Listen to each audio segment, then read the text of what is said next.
here. The industry is changing. We need to come up with new ideas, new additives which can be used, enzymes, probiotic, prebiotics, bacteriophages, but also the acidifier became, let's say, a bit of the key armory for the industry to live without in-feed antibiotics and still treat the animals in a way that they can sustain the diseases coming from bacteria.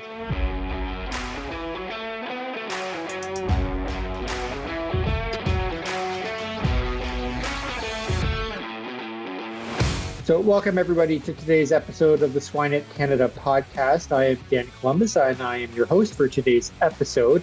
With me today I have Dr. Christian Lückstädt, who is a technical director and head of R&D at ADDCON in Germany. So welcome to the show, Christian.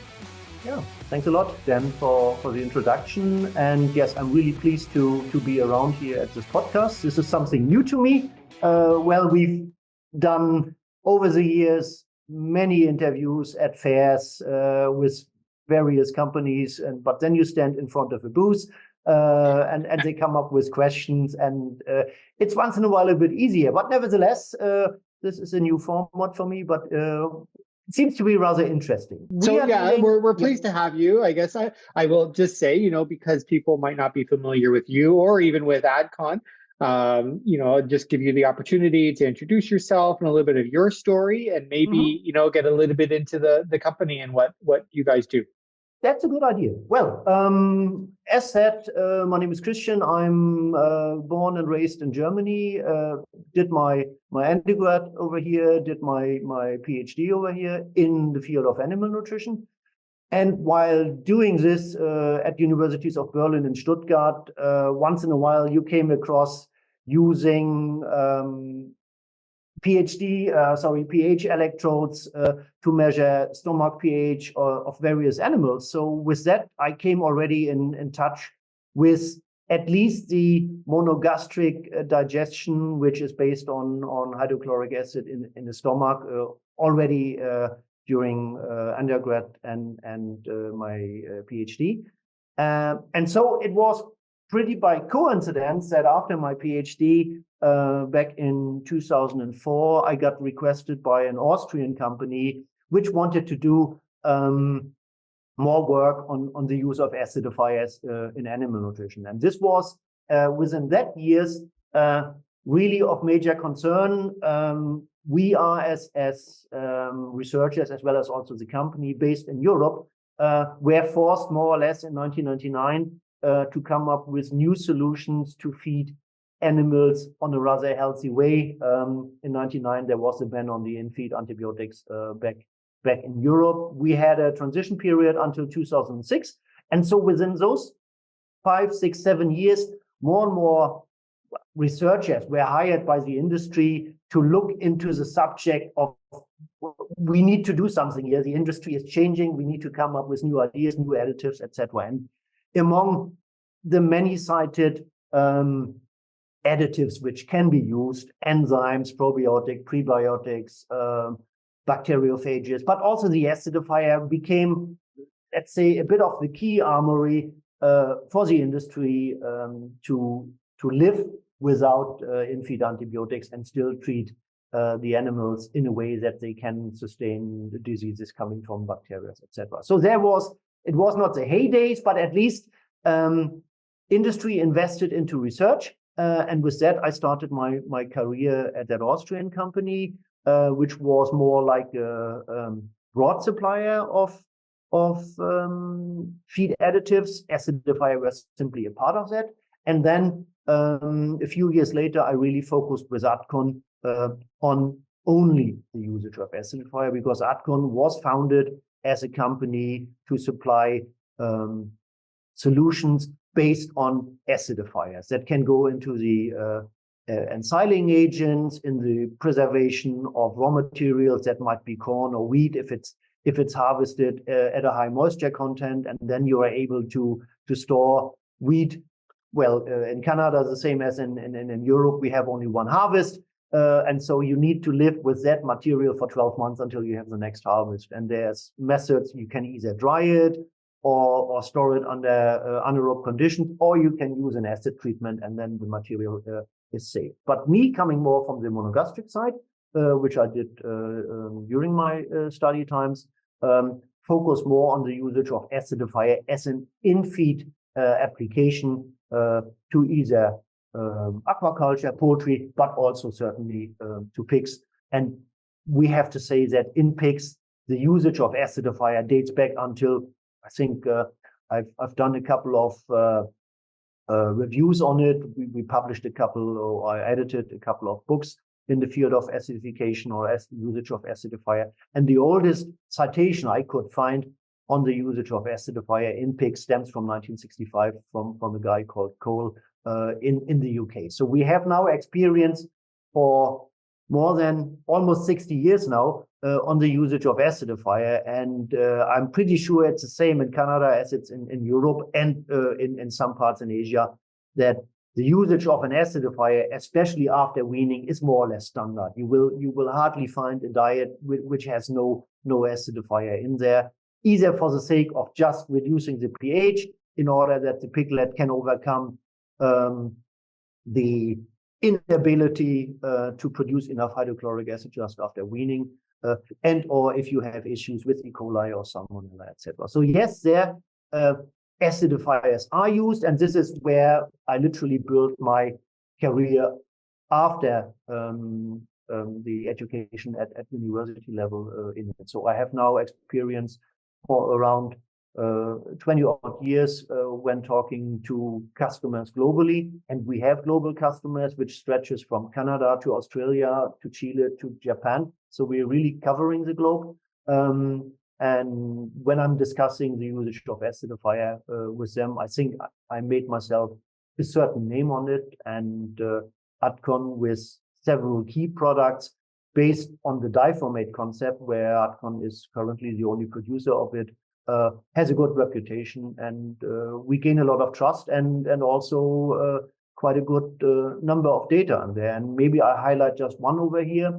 Again, that dates back to the times when acidifier were seen as one of the key ingredients to be part in that non-antibiotic area of swine nutrition.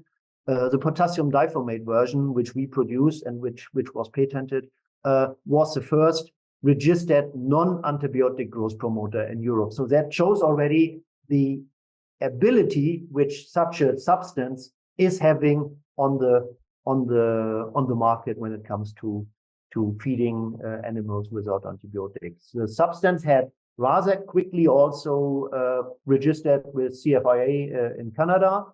There we are not allowed to use the name FORMI, but in Canada it's used under the trade name K diformate, K standing then for potassium, obviously, and it's also used in Canada. So that's what we are having right now.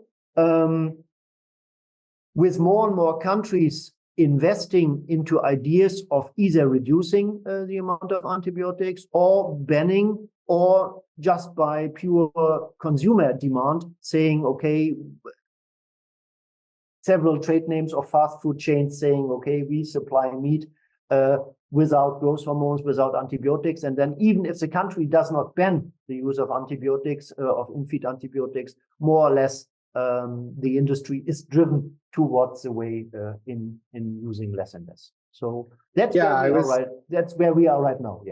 Yeah, I was going to say, it's like, you did it or really got into it as a result of the ban on in-feed antibiotics. Canada and was a little bit behind the times, and even in the United States, where it's only been like the last 8 years or so where we had that. But acidifiers were a big thing before, right? I remember doing that in my master's, and that even where that was a big thing of, especially in that post-weaning period, and the importance of that gut pH on digestibility and gut health, right? So, it strikes me as this is one of the few feed additives really that has consistent results, right? And positive compared to some of the other ones. Yeah, exactly. And I think this is also well published in Canada. We have seen data from Banff University when there's a regular meeting, I think in January every year. So there have been several published.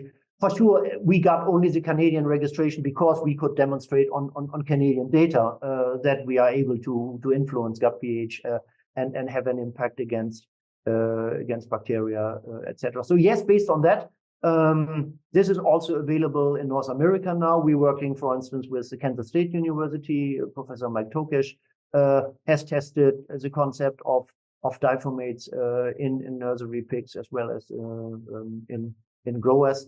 So yes, we can clearly say that if the preconditions are set in a way that other additives will have a chance or needs to be included, then you can clearly also see that the number of publications in that specific fields is rising drastically.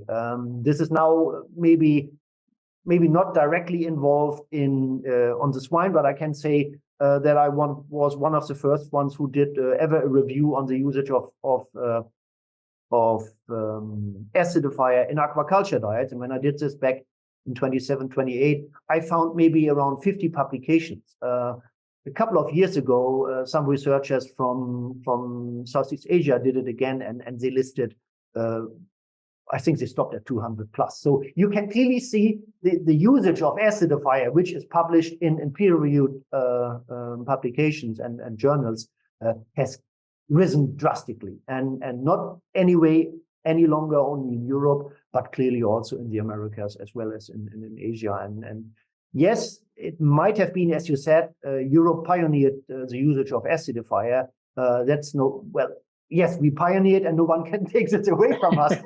but right now, the usage of acidifier is by far bigger in Asia, simply because of the huge demand and the huge production in pig and in poultry over there. Just look at China and Vietnam, etc. So yes, there is demand, and we've just been back from the Iowa pork as well as the IPPE in Des Moines and in Atlanta. And we had really great talks about usage of acidifier in Northern America. Now, I know IPP is mainly poultry, but Iowa pork clearly looked into that, into the topic of using acidifier in swine. And I think we getting there, that the concept of acidification, it's not unknown, for sure not. There's enough publication on it also from Northern America. But industry was always, once in a while, a bit more reluctant to go for. But I think this is changing now as well. And we really see some nice ways in convincing customers in using the concept of acidification. Yeah, changing somewhat, by force, because once they tell us no more antibiotic growth promotants, right? Then obviously. But the same was in Europe. Yeah. If there would not have been the ban in 1999, we would still see acidifier as something, yes, has been done, has been tested, but it's more expensive. So why would you go? Yeah. But on that note, I think too, even with the antibiotic growth promotant ban and overall the reduction, right, there is also now this focus on just general health. So it's not even like to deal with specific issues, but it is more, I'm hoping at least, that there's that shift in nutrition science, that it's more than just growth, and we need to say, like, how do we support the animal as well? Right? Certainly, there's certainly a welfare concept in it, and I'm always citing, it's now also already a few years old, but that report from the UK, the O'Neill report, which were looking into what happens if we continue to use, or let's say misuse, antibiotics in animal nutrition as well as in human nutrition. And they stated, if we don't change, that report is from 2016. If we don't change, we will have by 2050 more than 10 million people dying annually because of resistances. If you have pneumonia and you go to hospital and the antibiotics which you were treated with doesn't help you any longer because the bacteria is resistant. So there is certainly ideas behind, and also in general gut health. And if you are able to supply the acidifier deep into the gastrointestinal tract, and you don't end either in the feet or in the stomach only, but if you have possibilities to get there, and there are several companies and producers, including us, which is able to claim that we are bringing active substances from the acidifier into the small intestine, then you have a chance to deal with gut health, even without any other supporting agents over there.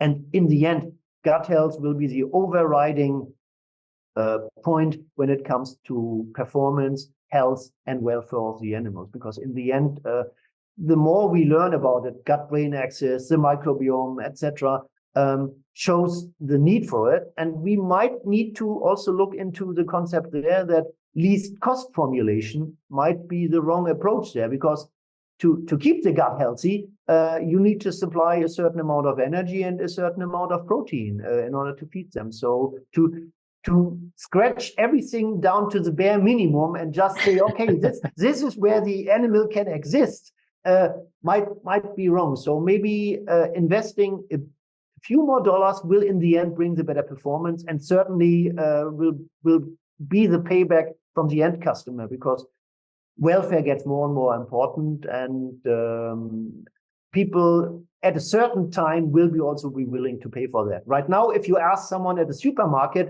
as an interview, anyone will say, for sure, if the animal is kept healthy and well, I'll pay a few dollars more. Right now, the decision is still made down at the freezer, and there's this 20% discount. Maybe I'll go for it right now. They vote with their wallets. Certainly, but even there, times are changing. Maybe not like this, but gradually over time, I'm believing that this goes into that direction. Yeah, I think it's going to become more and more important to look at more things. Obviously, we want producers to be profitable, right? But needing to understand that the lowest diet is not always the one that's going to make you the most profit. And sometimes putting something like this in that will help with other aspects of production will be good.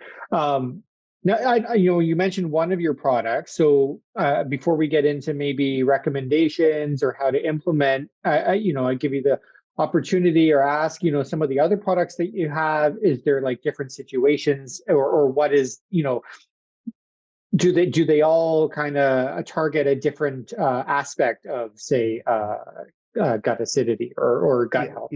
Yeah. Well, as I said, ADDCON's core business is really the usage of organic acidifier in all animals. And if we look into the swine now, we have several acidifier which are in a liquid state, which could be even used for protecting raw materials, which are then later used for swine feed.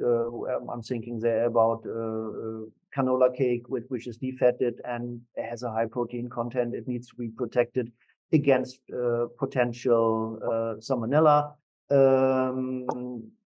growing on it. We have products which can be used directly into the drinking water, which based on different acids or medium chain fatty acids will have then an impact against either pH only, some people want that, or direct against gram-negative bacteria. E. coli, coliform bacteria are certainly an issue in different water samples or salmonella as well, depending how clean is your water, whether you work well water or groundwater, etc. Or you boost them up with medium chain fatty acids, and then you even have chances to counteract gram-positive bacteria. But all those liquid acids will most of the times end up in the feed or in the stomach, which is an important factor, as said earlier on already, with our techniques of weaning a piglet between 21 and 28 days of age. The piglet is not able to produce enough hydrochloric acid in its own stomach, especially after you shift the diet from a milk-based diet to a formulated diet, which has a far higher buffer capacity. And then you end up with not having that gut barrier present all the time, and pathogens may enter the gastric intestinal system.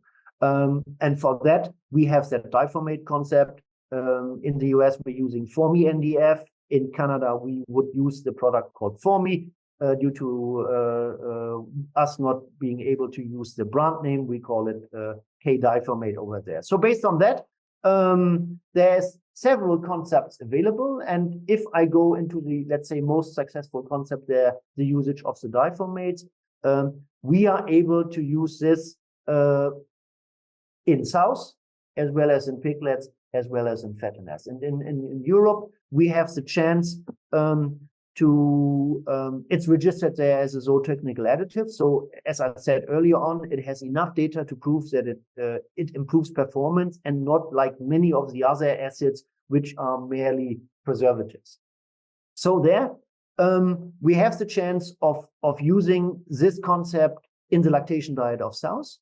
First of all, you are able to enhance the feed intake in sows, which is a big impact for an acidifier, because many acidifiers have been tested in choice trials, and if you add them at wrong dosages, it could actually end up in depressing feed intake, like pure formic acid or pure butyric acid will have a depressing impact on, at least in choice feeding, whereas citric acid or the potassium diphosphate clearly showed in those choice trials that the feeding preference went higher. We didn't measure it, or the amount wasn't measured, but the attempts in feeding were measured. So we can say, yes, we are able to see feed intake goes up, which is especially important in the sow during lactation, because there's a direct correlation between feed intake and milk production. So if you enable the sow to have a higher feed intake, you enable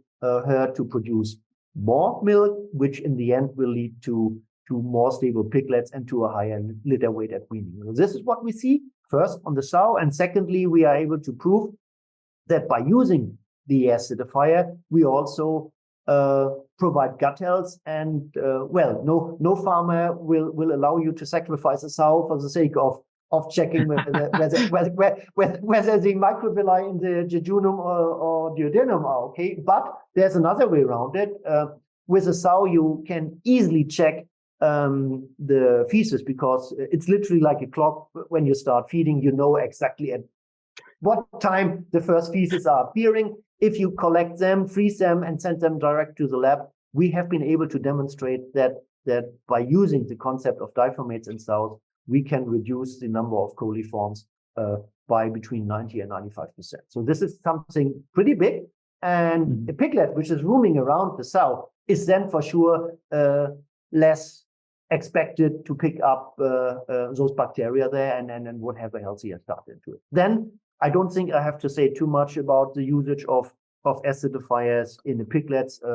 We briefly mentioned this already. Yeah. In the end, this is standard, and yes, the diformates are pretty nicely used over there, and this is where we got our zootechnical registration, by proving in many trials, commercially as well as on universities, that we significantly impacted average daily gain as well as feed efficiency. And this is something where acidifiers are lesser used, but still of important, because the older the swine gets, the lesser is the amplitude or the magnitude of the impact of the acidifier, which is pretty normal, happens literally to all feed additives, the same for the acidifier. But in Europe, we have that system that if you deliver too high amounts of salmonella from a fattening pig to the slaughterhouse, there's a penalty paid. And we have been proven in many different trials in the UK, in France, in Germany, in Denmark, that by using the diformate concept 6 weeks prior to slaughter, at between 5 and 6 kilograms a ton, we are able to significantly lower the level of salmonella in the slaughter pig.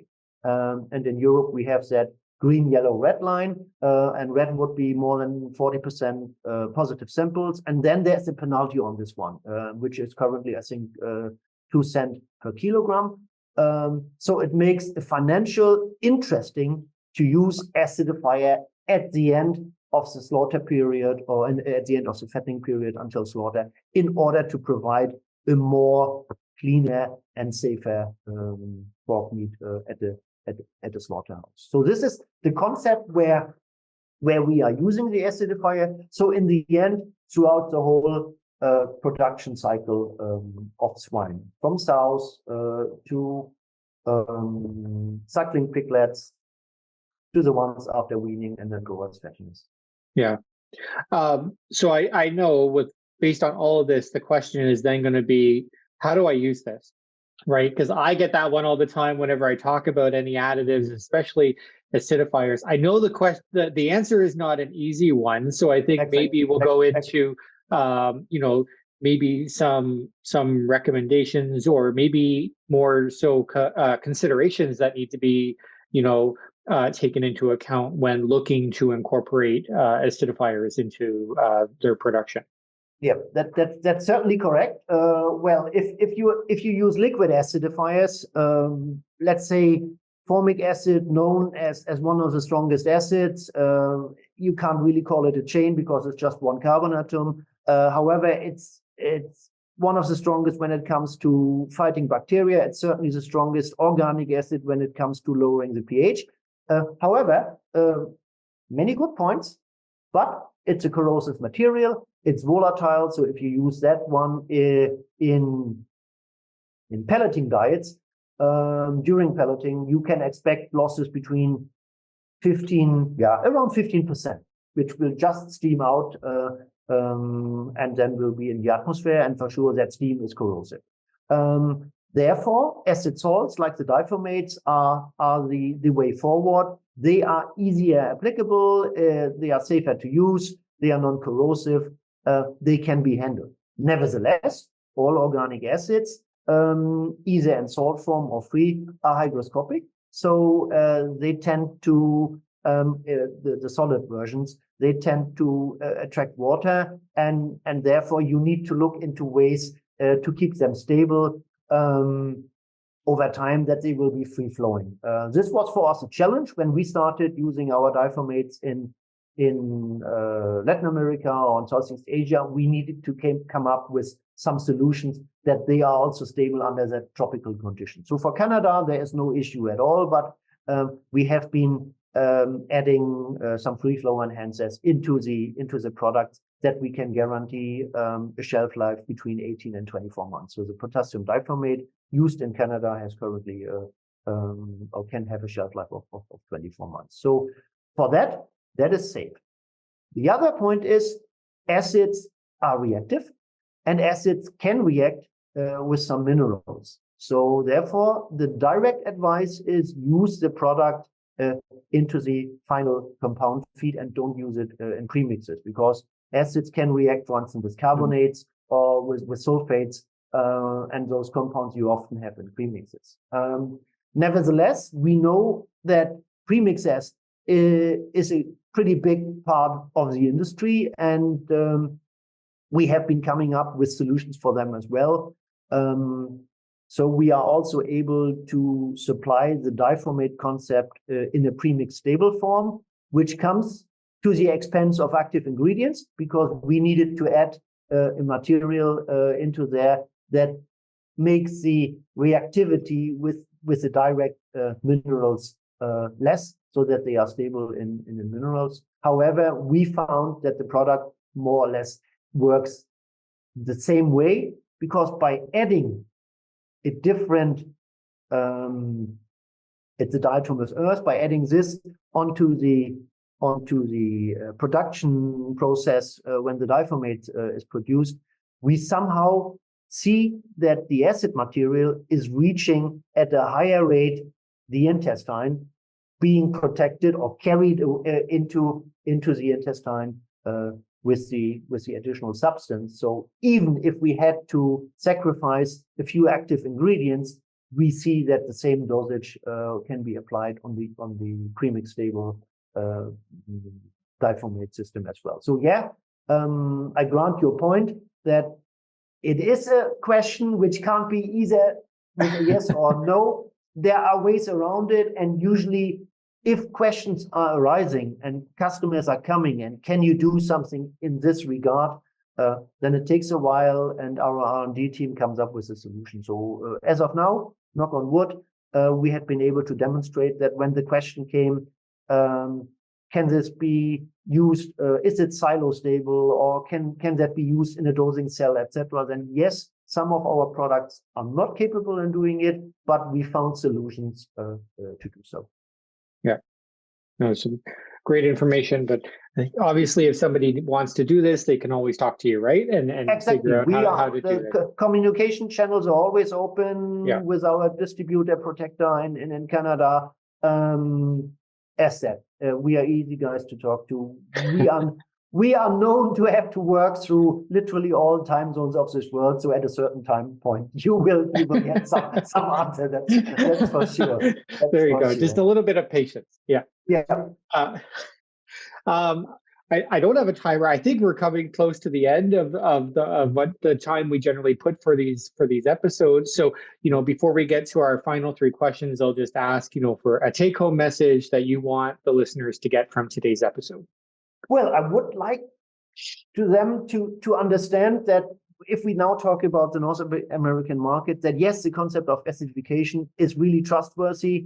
As said, with one of the leading swine nutritionists back in Germany from University of Munich, he once said, with the acidification, you're getting what you ask for. This is more or less what you said earlier on already, pretty consistent results. If you don't do it wrong. Yes, for sure, there's customers which try to underdose, and an acidifier is a molecule which you have minimum inhibitory concentrations against a bacteria. You need a certain amount to overcome the buffer capacity, etc. So please follow the guidance, the dosage tables which are granted by the supplier of the acidifier, either us or there's many other companies. So if you do so, you will see the results. And if you see the results, there won't be any bad reputation with acidifier on the market, because this is the biggest thing I'm fearing, that if someone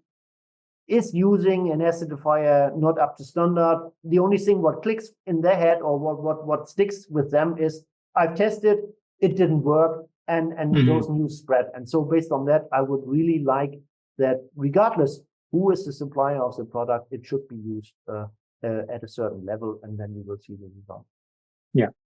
Yeah, no, that's great. Okay, so before I let you go, we have the 3 questions that we ask every guest. So we'll get right into them. Our first one is, what is your favorite swine-related or agriculture-related resource?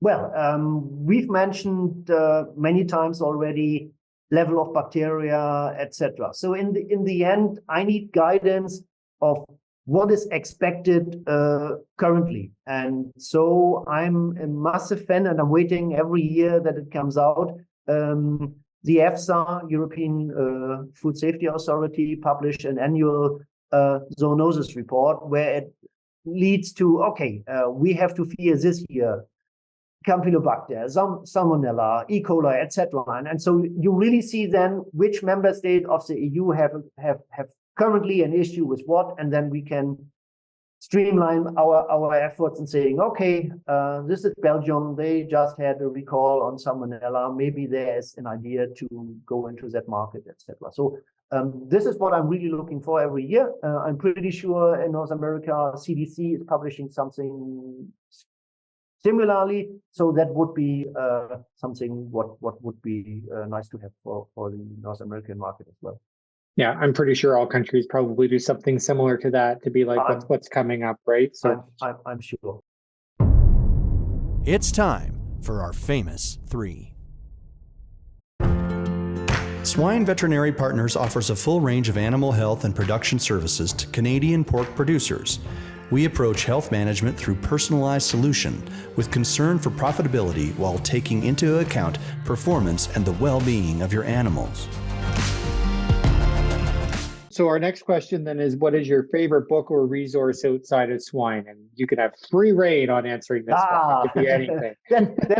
That's tricky. I'm reading a lot, and when the question came, I really had to think on what to place there and not talk for 40 minutes on that topic. So I have pretty big interest on history, and since I was born and raised on the shore, this is often marine history or naval history, etc. So with that, I would name The Cruel Sea from Nicholas Montserrat, a book about a ship surviving the Second World War. And secondly, doing something with animals and animal nutrition for sure. Something on that field has to come in there as well. And I'm a massive fan of Last Chance to See by Douglas Adams, who wrote a book about a visit to the many animal species which were almost extinct. And that was published in 1989, 1990. And it's pretty an uplifting book, because when you look now at those species he visited in those years, kakapo, the parrot which cannot fly in New Zealand, etc. They have now larger numbers than when he visits them before. So it's not all lost with us. Let's say it that way. So that is really, I like those things. That is really a great book. I can highly recommend. It's a comedian from the UK. He also wrote Hitchhiker through the Galaxy. And then he wrote together with a zoologist, because he clearly was not any zoologist or coming from the animal side. He wrote really entertaining book about visiting species which were almost extinct, which shouldn't be entertaining, but it is. I read Hitchhiker's Guide, and so I'm going to have to look this one up, because I'm also always a fan of being like, it's not all doom and gloom. And those books, I think we need more now than ever. Last Chance to See. I think there was even a reissue with Stephen Fry, another British comedian, which came out in 2009 or 2010. But that could be a radio series. I'm not completely sure about that. Yeah, I'm definitely going to have to look that one up. Okay, so our last question is, when you look back at or think of swine producers, or even leaders or mentors that you've had in your life, what is a characteristic that you think that it lends to their success or makes them more effective than, say, somebody else? It's tricky to say, but when I look at myself and what my wife always tells me, I'm persistent. And I think you have to. Nothing will do like this. So you need, if you once came up with an idea or a project or whatsoever, you need to stick to it and really following it through, even through times when once in a while you would like to give up and it didn't work. Or so if you are persistent in those days, most projects get through. Makes you feel nicer about it. And I think this is also what our world leaders or politicians should be: persistent with their ideas, and not try to be like a flag in the wind, once that way, once that way. So if you stick to your ideas, yes, you may be voted out, then someone else had a maybe persistent idea, but being persistent, I think, is something, because then other people can depend on you. They know what you would like to say, what you would like to drive forward. But if you change your mind too quickly, that rather creates other issues. So resistant is something what I like as an idea. That one comes up a lot. And here, so maybe if you listen, you like to read, here's another book recommendation then along those lines. So there's a book called Grit by Angela Duckworth that I would recommend, because it talks specifically about persistence. She calls it grit in the book, but it's about how you keep going, especially in the face of adversity, and what do you do when there's a failure, right? So it's kind of along those lines, and the difference between people that have grit and the people that don't and are persistent. So there you go. I'll throw in a book recommendation too. We'll make it lots of reading for people to do in this episode. So sounds good. Okay. Well, thank you again for coming on. I hope you enjoyed your talk. I liked it. I enjoyed it. Yeah. So I'm sure we'll probably have you on again, seeing as you have all the experience in the acidifiers, and especially if there's anything new that you want to come in and talk again, I'm sure we'll be happy to have you on again. Sounds like a good idea. Well, thank you. And I hope also the listener like this episode. Yeah. Well, okay. Take care. Bye. Bye.